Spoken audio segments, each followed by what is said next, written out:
Alright जी। सो आज हम company accounts का एक और थोड़ा सा कॉम्प्लिकेटेड क्वेश्चन करेंगे। So the question I'll open that question for you in a couple of minutes.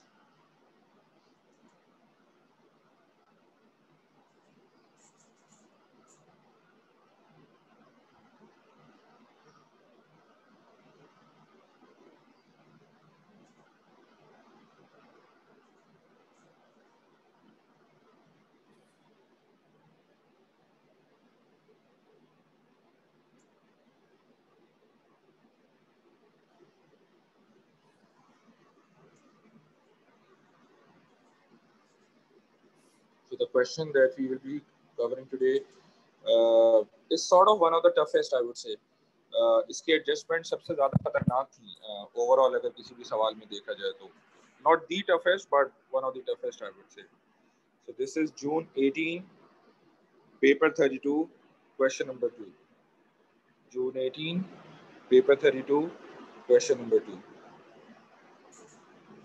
June 18, paper 32, question number 2. Let me just download the paper and then I'll start the screen sharing.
Alright, so let me start the screen sharing.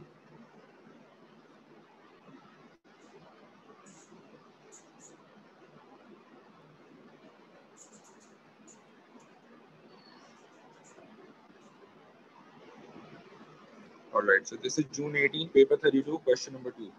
अगर तो आप लोगों ने आपके पास book में है या अपने पास पेपर्स में है आपके सामने, so well and good.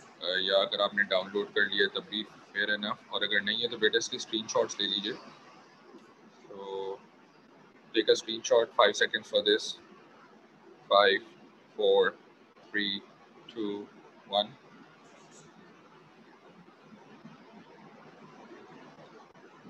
5, 4, 3, 2, 1.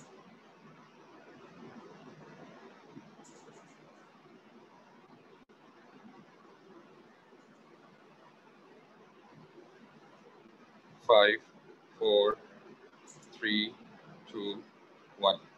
ठीक है बेटा, तो पार्ट ए तक सिर्फ पढ़ना है यहाँ तक, ठीक है, शुरू से लेकर. So I am just giving you 5 minutes. Give this question a reading, फिर इसकी एडजस्टमेंट्स मैं खुद करवाऊंगा आपको.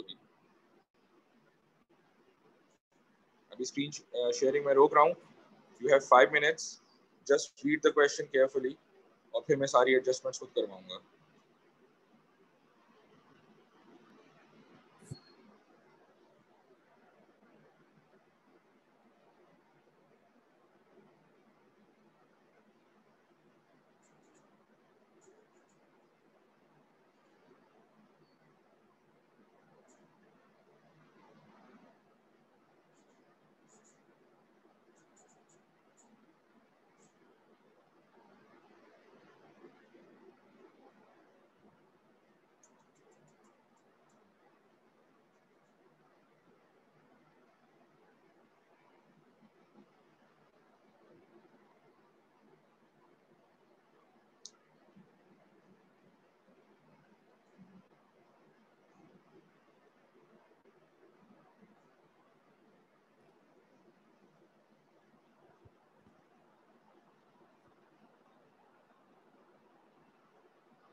Four more minutes.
3 minutes.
One minute left.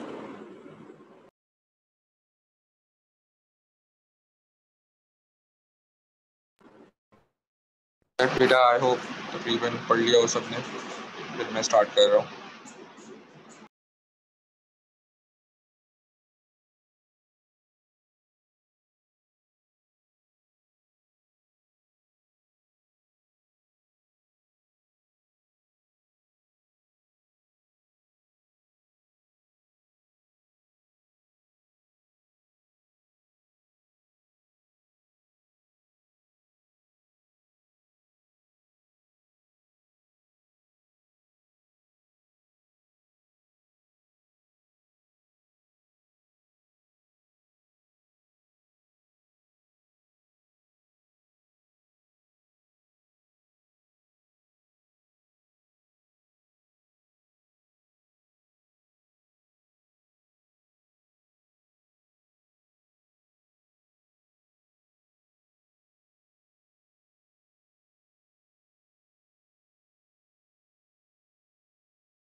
Alright जी, लेट्स बिगिन। अच्छा बच्चों, मेरा आपसे पहला सवाल ये है अबाउट एडजस्टमेंट नंबर 1। इस एडजस्टमेंट नंबर 1 का इफेक्ट आईएस पे क्या होगा और एसओएफपी पे क्या होगा, ये मुझे आप बताइए।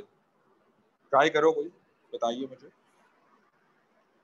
Don't be afraid to give the wrong answer. जी बेटा, एडजस्टमेंट नंबर 1 का इफेक्ट क्या आएगा? माइक पे बता रहे हैं तो माइक पे बता दीजिए, चैट पे बताना है तो चैट पे ट्राई करें।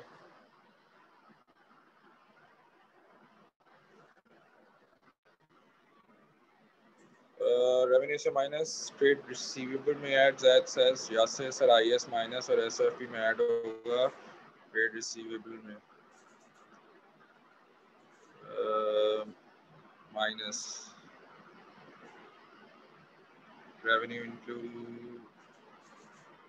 रेवेन्यू इंक्रीज होगा Maru says sir, trade receivable में ऐड होगा रेवेन्यू।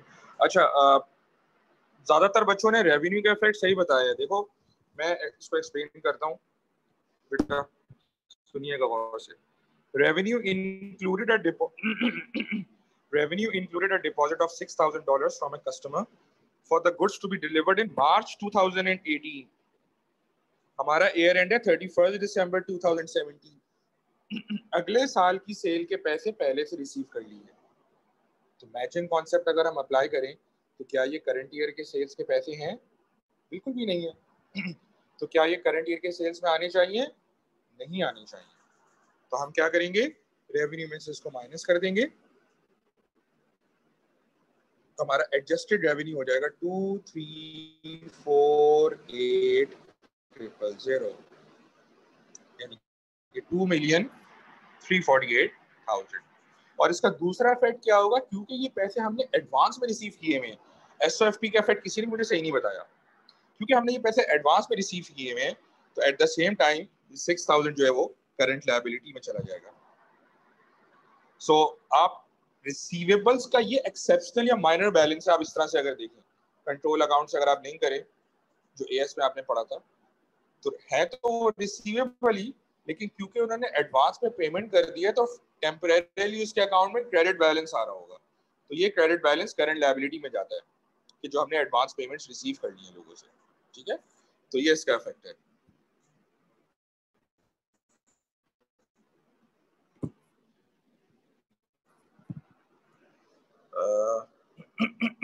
हाँ यामीन, यामीन का बिल्कुल सही था, शाबाश। डिडक्टेड फ्रॉम, हाँ बिल्कुल ठीक है अनुषा।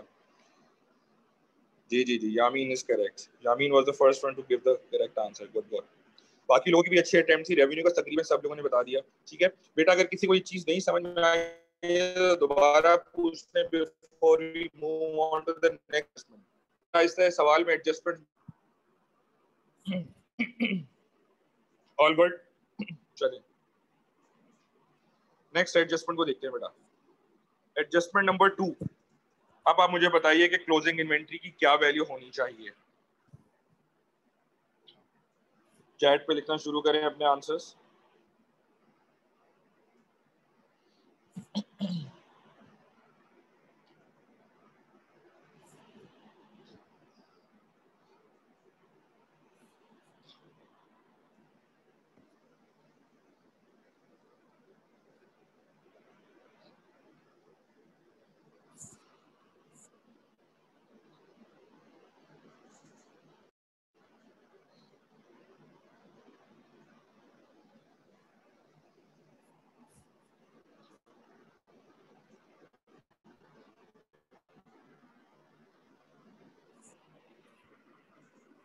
चार आंसर्स आए हैं अभी तक। 18800 तो को ऐड करेंगे। यासिर नहीं बेटा, उसको ये आंसर नहीं है। अनुषा, अनुषा एनआरबी क्या बेटे, मुझे वैल्यू बताओ। Zed says 259 200। महरू says सबट्रैक्ट करेंगे दोनों वैल्यूज को, नहीं बेटा। यामीन says 259 200। तैयब आलम says 259 200। हानिया ज़हरा says 259 200। So yes बेटा, Zed was the first one to get it correct, good। बाकी जो और बच्चों का आंसर सही है, यामीन शाबाश, तैयब गुड, हानिया गुड, शालवानी गुड। ठीक है, 100 इज द करेक्ट आंसर। अब इसको देख लीजिए कैसे। देखो बेटा, ये भी अगेन ये भी हमने जो पढ़ा, ये भी एएस का कॉन्सेप्ट था, और ये वाली बात भी एएस।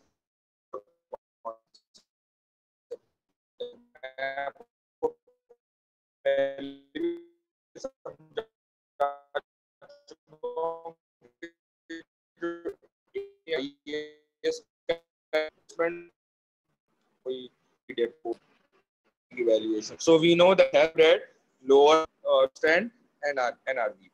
ठीक है, तो अच्छा ये हमारा था नंबर 1 एडजस्टमेंट। ठीक है, अब हम कर रहे हैं नंबर 2 एडजस्टमेंट इन्वेंट्री की। ठीक है, क्लोजिंग इन्वेंट्री।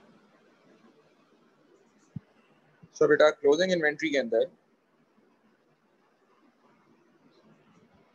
हमारे पास जो कॉस्ट थी इन्वेंट्री की 265 था, ठीक है, पर ऑफ कॉस्ट और एनआरवी।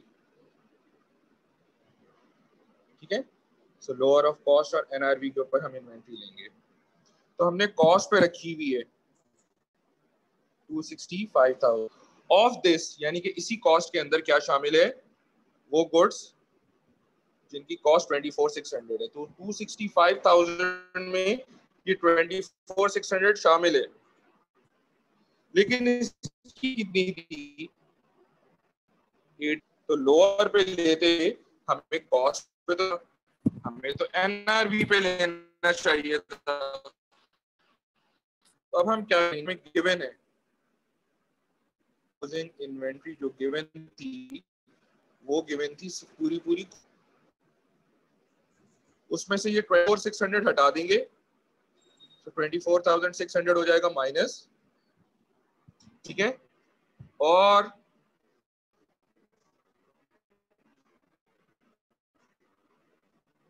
24 और ये क्योंकि लोअर पे लेना था इन्वेंट्री को, अब आपके पास क्लोज की करेक्टेड फिगर आ,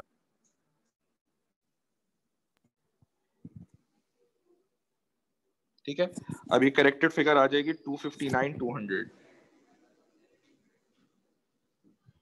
तो ये हो गई हमारी एडजस्टमेंट नंबर 2।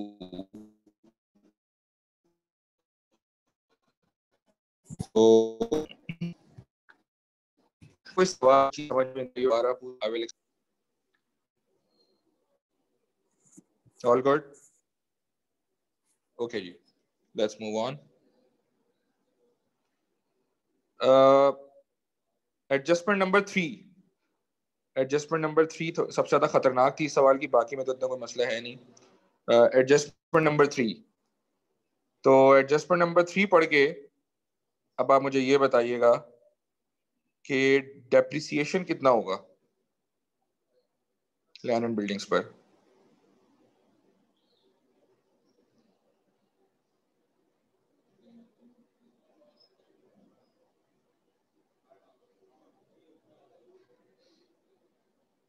एक तो एडजस्टमेंट नंबर 3 है और फिर इसके साथ ही एडजस्टमेंट नंबर 5 के अंदर भी डेप्रिसिएशन की डिटेल्स दी हुई हैं, ठीक है। सो 3 और 5 को पढ़कर आपने मुझे ये बताना है कि लैंड एंड बिल्डिंग्स पर डेप्रिसिएशन कितना होगा। लैंड पर तो ज़ाहिर नहीं होता डेप्रिसिएशन, तो बिल्डिंग कंपोनेंट पे कितना डेप्रिसिएशन होगा।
So I've got 2 answers till now.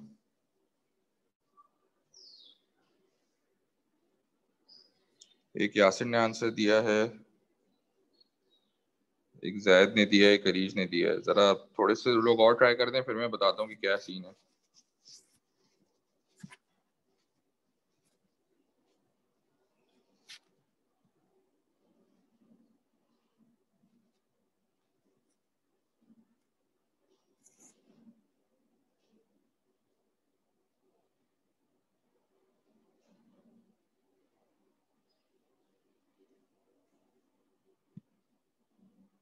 Yasir बेटा माइक पर आओ, यासिर माइक खोले बेटा। जी सर बोले। ये आपने 16 ईयर से क्यों डिवाइड, 16 से क्यों डिवाइड किया है? आपने जो आंसर दी भेजा है मुझे सेंड किया है, 16 ईयर से क्यों डिवाइड किया है? सर 2008 से हिसाब लगाएंगे तो 2017 तक का तो 16 साल बनते हैं ना। 2008 से 17 तक 16 साल कैसे बनते हैं?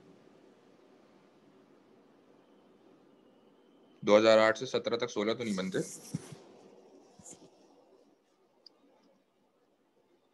एक मिनट सर, एक मिनट रुके।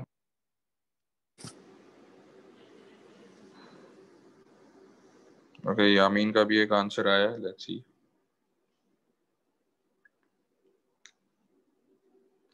Zaid, Arij and Yamin keep on trying. This is not the answer.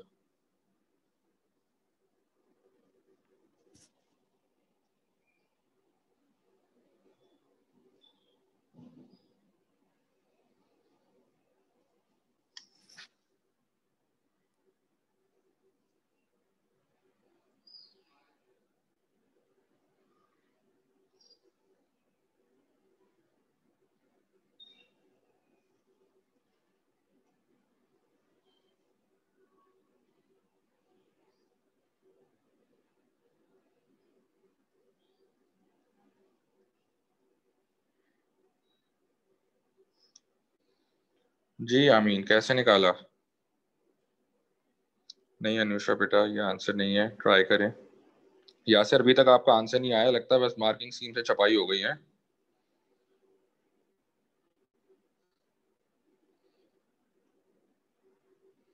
Yameen, mic पे आओ। जी सर। जस्टिफाई करो ये 15,000 कैसे आया? सर ये किया मैंने, ये था कि 2008 से 2017 तक साल गिन लिए, तो सर वो 9 साल बन रहे थे। सही तो है। उसको मैंने 25 से माइनस किया और क्यों माइनस? 16 को मैंने 240 से डिवाइड कर दिया। 25 से क्यों माइनस किया? सर 9 साल तो उसने अपनी लाइफ का यूज़ कर लिए हैं सर, हाँ, 25 साल में से। शाबाश, तो सर वेरी उसके गुड 16 वेरी साल बच गुड रहे थे। वेरी गुड, बिल्कुल ठीक है। अच्छा बेटा, देखिए बेटा, लैंड पर तो डेप्रिसिएशन कभी भी नहीं लगता, सो लैंड का डेप्रिसिएशन नील है। ऑफ कोर्स वो नहीं भी लिखेगा तब भी हमें पता है, because land has an infinite useful life, तो उस पर डेप्रिसिएशन नहीं लगता है। बिल्डिंग के डेप्रिसिएशन उसने कहा है, बिल्डिंग की लाइफ ओवरऑल 25 ईयर्स की यूसेज थी उसका, यूजफुल लाइफ 25 ईयर्स की थी। अब देखो, यूजफुल लाइफ खरीदने से स्टार्ट हो जाती है। आपने ये बिल्डिंग खरीदी कब थी? Land and building were acquired इन 2008, ठीक है। अभी आपका ईयर एंड क्या है? 31 दिसंबर 2017। सो 8 से 17 9 साल हो गए, आप काउंट कर लें 2008 से लेकर, 2008 से लेकर 2017 तक आप काउंट कर लीजिए, ये बनते हैं 9 ईयर्स। टोटल लाइफ कितनी थी इसकी?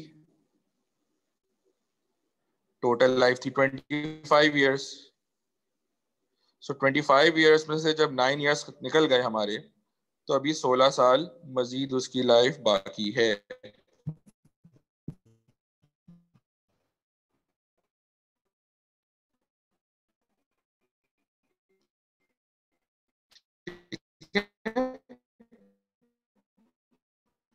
क्या? 5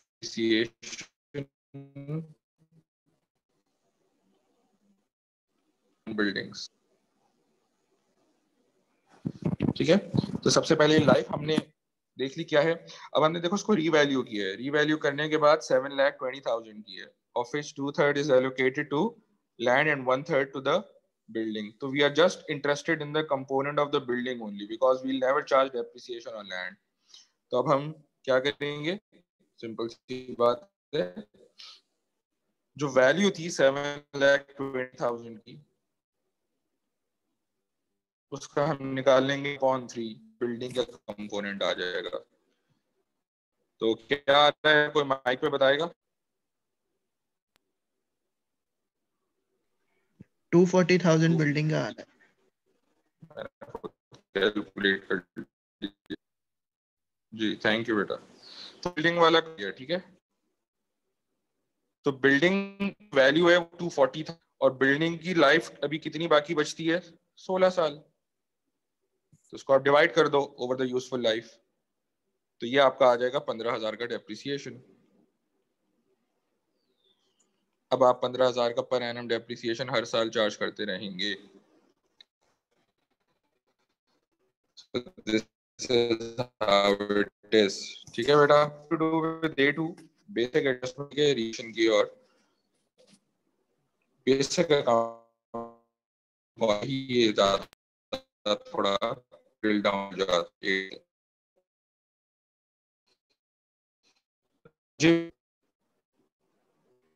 तो ये चीज समझ में नहीं आई है, दोबारा पूछ लें, विल एक्सप्लेन अगेन।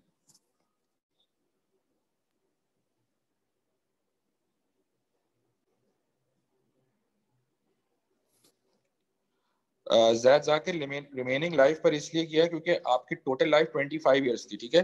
अब सुनो बेटा, इधर देखो। अब अगर मैं इसको 240,000 को भी दोबारा 25 साल में डिवाइड करता ना, तो इसका मतलब है 25 साल यहाँ से ऑनवर्ड्स और बाकी हैं। 25 साल तो बाकी नहीं है ना, ये जो बिल्डिंग की वैल्यू है 240,000, ये 16 साल में वर्थलेस हो जाएगी, क्योंकि 9 साल आप गुजार चुके हैं। इसलिए आपने इसको 16 साल में डिवाइड किया है।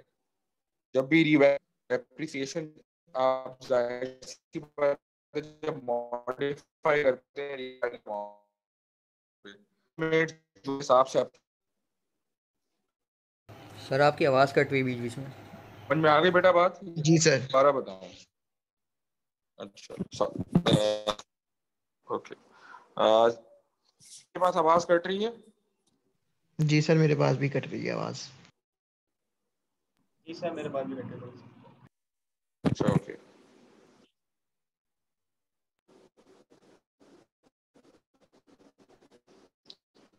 कोई थोड़ी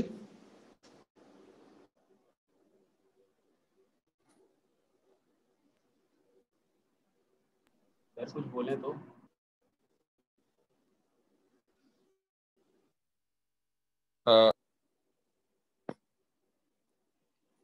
नहीं बच्चों आप सही कहा। सर आप नहीं कट रही है। ओके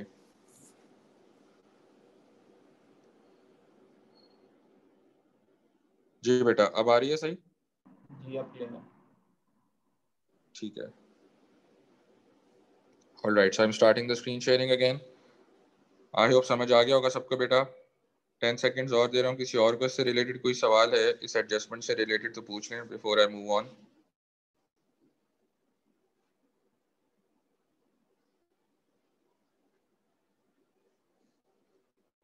ऑलराइट अच्छा जी, हाउ अबाउट एडजस्टमेंट नंबर 4? 4 की एडजस्टमेंट क्या करेंगे हम? अगेन ये एएस का डिस्पोजल है, simple exchange of assets.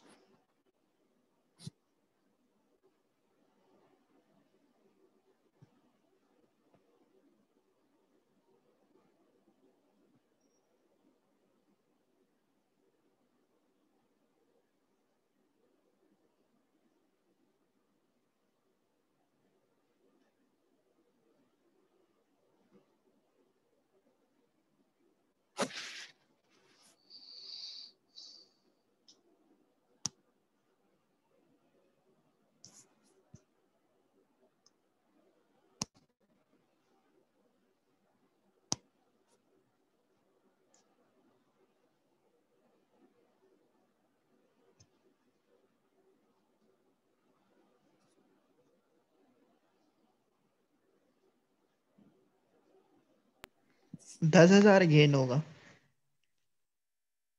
Ji gain तो 10,000 है।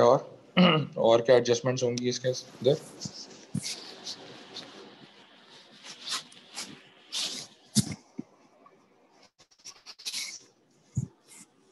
आई थिंक जैद ने बोला है राइट, 10,000 गेन जी का। जी जैद बिल्कुल ठीक है। तो एडजस्टमेंट नंबर 4 की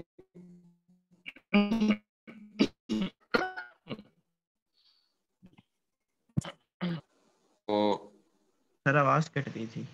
अब आपके जाहिर है आप ऐसे जी, अब सही हुई बेटा आवाज?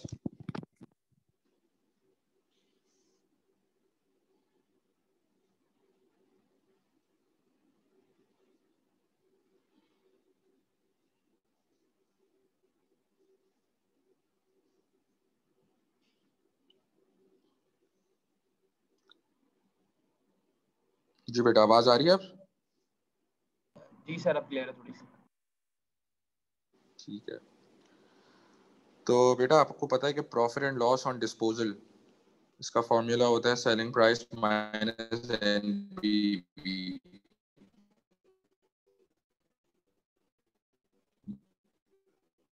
एएस देखा।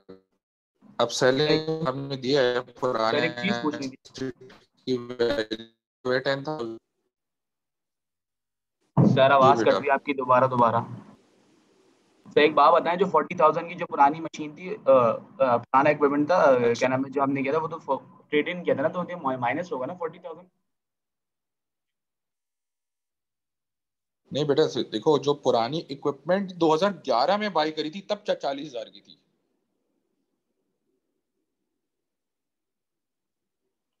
2011 में जब बाई की थी तब थी 40,000 की। तो वो तो पुरानी कॉस्ट है, उसको अच्छा क्या लेना ठीक है देना ठीक है। उसका। सही। ऑलराइट। तो बेटा सेलिंग प्राइस हो गई 10,000 और नेट बुक वैल्यू हो गई, कितनी है नेट बुक वैल्यू?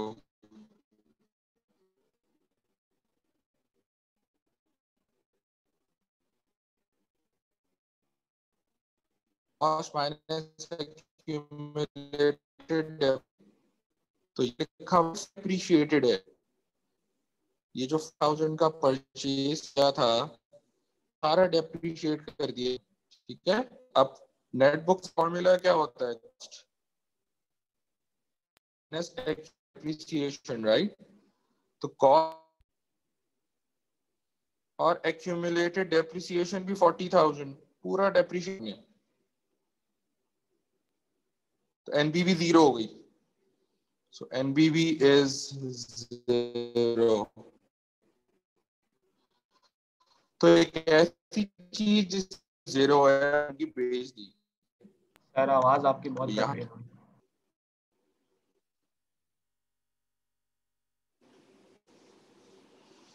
आवाज कट रही है, ओके।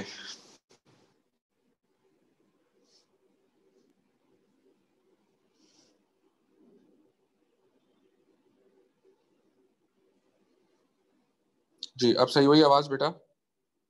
जी अब थोड़ी सी सही हुई है। All right, starting the screen sharing again.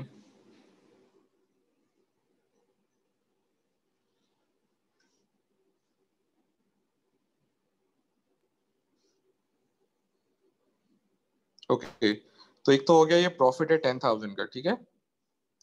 अब बेटा उसने कहा है कि पूरी ट्रांजैक्शन देखो ये डिस्पोजल की है, ये डिस्पोजल और एक्सचेंज ऑफ एसेट्स की। पुराना दे के नया मिल गया। अब जो नया आपने बाई किया था वो कितने का बाई किया है? 80,000 का। पुराना वाला दिया 10,000 का, तो आपने चेक दिया होगा ना 70,000 का साथ में। तो ये 70,000 की बैंक पेमेंट उसने कहा सिर्फ ये रिकॉर्ड हुई है, बाकी डिस्पोजल की कोई एंट्री रिकॉर्ड ही नहीं हुई है। तो अब हमने जो एएस में डिस्पोजल पढ़ा था वो सारी एंट्रीज रिकॉर्ड करने की जरूरत है। तो क्या पढ़ा था भाई हमने एएस में? पहली एंट्री क्या होती है डिस्पोजल की यार, कौन बताएगा? जल्दी से बताओ, माइक पे बताना यार, चैट पे नहीं। Disposal debit, cost credit. शाबाश, डिस्पोजल डेबिट और कॉस्ट अकाउंट क्रेडिट हो जाएगा एनसीए का। अब नॉन करेंट एसेट कौन सा है ये? फोटोकॉपियर। तो फोटोकॉपियर की जो हेडिंग है वो इक्विपमेंट की हेडिंग है, ठीक है। सो डिस्पोजल डेबिट और इक्विपमेंट का कॉस्ट अकाउंट क्रेडिट, जो ओरिजिनल कॉस्ट थी 40,000, ये हमने रिमूव कर दी कॉस्ट। सेकेंड एंट्री क्या होती है डिस्पोजल की, जल्दी बताइए। डिस्पोजल क्रेडिट और एक्यूमुलेटेड डेप्रिसिएशन डेबिट। शाबाश, पीएफडी डेबिट इक्विपमेंट का और डिस्पोजल क्रेडिट। जब हम एक्यूमुलेटेड डेप्रिसिएशन एलिमिनेट करते हैं तो पूरा 40,000 यहाँ से भी एलिमिनेट हो जाएगा। तो ये फाइनल अकाउंट्स में आप क्या एडजस्ट करोगे? देखो सबसे पहले आपने एंट्री में इक्विपमेंट के कॉस्ट अकाउंट को क्रेडिट किया 40,000 से, तो ऊपर अब आप आए इक्विपमेंट का अकाउंट देखेंगे, कॉस्ट अकाउंट यहाँ से 40,000 माइनस हो जाएगा, ठीक है। ओके फिर उसके बाद second entry PFD debit and disposal credit by 40,000। So PFD debit यानी कि डेप्रिसिएशन से भी 40,000 माइनस हो जाएगा। ये उल्टा लिख दिया मैंने यहाँ पर, असल में ये इधर 40,000 यहाँ से भी माइनस हो जाएगा, ठीक है। ये हो गई हमारी सेकेंड एडजस्टमेंट। थर्ड एंट्री क्या होती है डिस्पोजल की? Cash debit, disposal credit. हाँ ये तो आपकी नॉर्मल डिस्पोजल में होती है ना। एक्सचेंज ऑफ एसेट्स में क्या होती है, इसको थोड़ा मॉडिफाई करते हैं। सर इक्विपमेंट डेबिट हो जाएगा और डिस्पोजल क्रेडिट। शाबाश, ये किसने बोले? हानिया ने। जी। शाबाश, वेरी गुड हानिया, ठीक है। थर्ड एंट्री बेटा जैद ने भी अपने तौर से सही बोला था, cash bank debit disposal credit, लेकिन ये नॉर्मल सेल में होता है। जब एक्सचेंज होता है ना तो उसकी जगह पैसे नहीं मिले, हमें न्यू एसेट मिला है। सो नॉन करंट एसेट जो आपका इक्विपमेंट का है उसकी जगह नया इक्विपमेंट आ गया ना, तो बस ये फर्क होता है, कैश की बजाय एसेट डेबिट हो जाएगा। सारा ये ऐसा बेटा, ये nothing to do with A2। और डिस्पोजल क्रेडिट हो गया। तो पुराने एसेट की जो वैल्यू थी वो कितनी थी, 10,000, जो आपको अदरवाइज कैश में मिल जाती है अगर आप मार्केट में बेचते तो, लेकिन कैश में नहीं मिली, उसकी जगह हमने नया एसेट एक्वायर कर लिया। तो अब ये देखिए, ये चीज दोबारा से इक्विपमेंट का कॉस्ट अकाउंट या डेबिट हो रहा है 10,000 से, तो इक्विपमेंट के कॉस्ट अकाउंट में 10,000 और ऐड हो जाएगा। सारा इसने देखो एक एडजस्टमेंट से ना एएस का डिस्पोजल और एक्सचेंज ऑफ एसेट्स चेक कर लिया कि बच्चे को आता है कि नहीं आता। मैं आपको जब एएस में भी डेप्रिसिएशन पढ़ा रहा था, मैंने कहा था ये डेप्रिसिएशन सही कर लो, ये A2 तक जान नहीं छोड़ेगा। A2 क्या, जो बच्चे आगे सीए करेंगे ये तो एंड तक जान नहीं छोड़ेगा। तो बहुत स्ट्रॉन्ग कॉन्सेप्ट चाहिए होते हैं इसके लिए। और फिर चौथी एंट्री प्रॉफिट वगैरह की होती है। क्या होती है बेटा अब तो इस केस में प्रॉफिट है, हमने कैलकुलेट कर लिया। एनीबॉडी, क्या होती है प्रॉफिट रिकॉर्ड करने की एंट्री?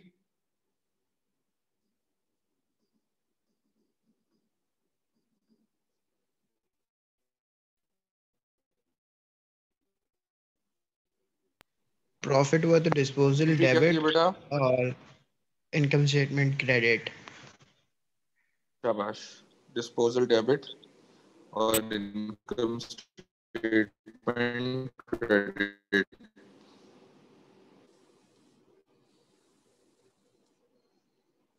नंबर 4 डिस्पोजल डेबिट और IS क्रेडिट, ठीक है। ये हो जाता है 10,000 से जो प्रॉफिट था आपका।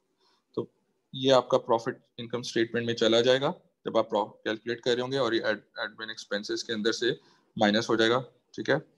अच्छा, इसके बाद जो है 70,000 की बैंक पेमेंट की भी जाहिर एंट्री थी, वो हम एंट्री इसलिए नहीं कर रहे, उसने कहा है कि वो रिकॉर्ड कर चुका है, वरना अगर ये एंट्री भी रिकॉर्ड नहीं हुई हुई होती तो आप इस एंट्री को भी रिकॉर्ड करते एसेट डेबिट और बैंक क्रेडिट, क्योंकि आपने 70,000 चेक अलग से पे किया है।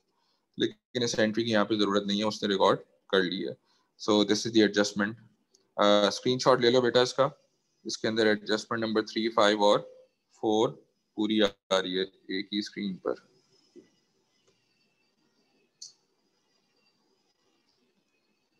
फाइव, 4, 3, 2, 1।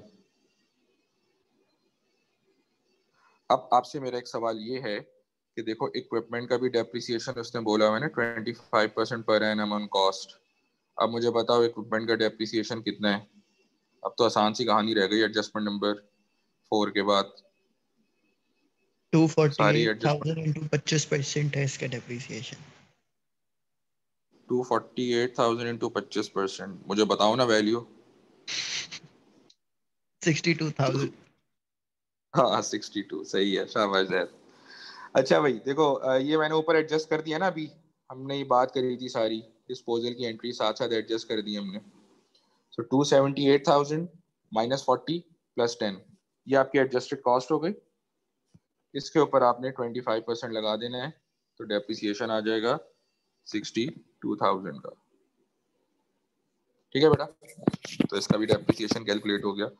तो देखो है कंपनी अकाउंट्स का सवाल, लेकिन पूरा पूरा उसने जो है ना टिका के चेक किया है डिस्पोजल और डेप्रिसिएशन।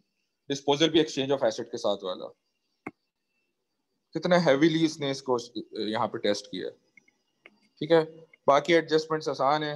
6 में उसने कहा है कि यार इंटरिम डिविडेंड 30,000 जो है ना उसने एडमिन में डाल दिया। अब आपको पता है डिविडेंड तो 100 से में जाता है, statement of changes in equity में अप्रोप्रिएशन अकाउंट का जो हिस्सा है ना, ये इनकम स्टेटमेंट का पार्ट तो है ही नहीं, तो 100 से में जाएगा, तो जाहिर है एडमिनिस्ट्रेशन एक्सपेंस से आप इसको माइनस कर देंगे। तो 674,000 माइनस 30,000, ठीक है भाई। और इंटरेस्ट वगैरह है वो तो सिंपल है, ठीक है।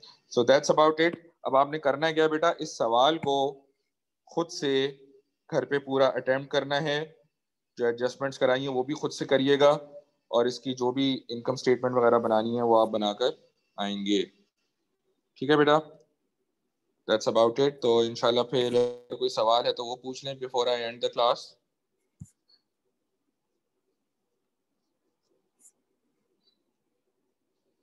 एनी क्वेश्चंस बेटा? ऑलराइट, ठीक है बेटा। So take care, just complete this question, income statement वगैरह बना लीजिएगा। शिफा नदीम बेटा, ये please ask the admin about it. ठीक है,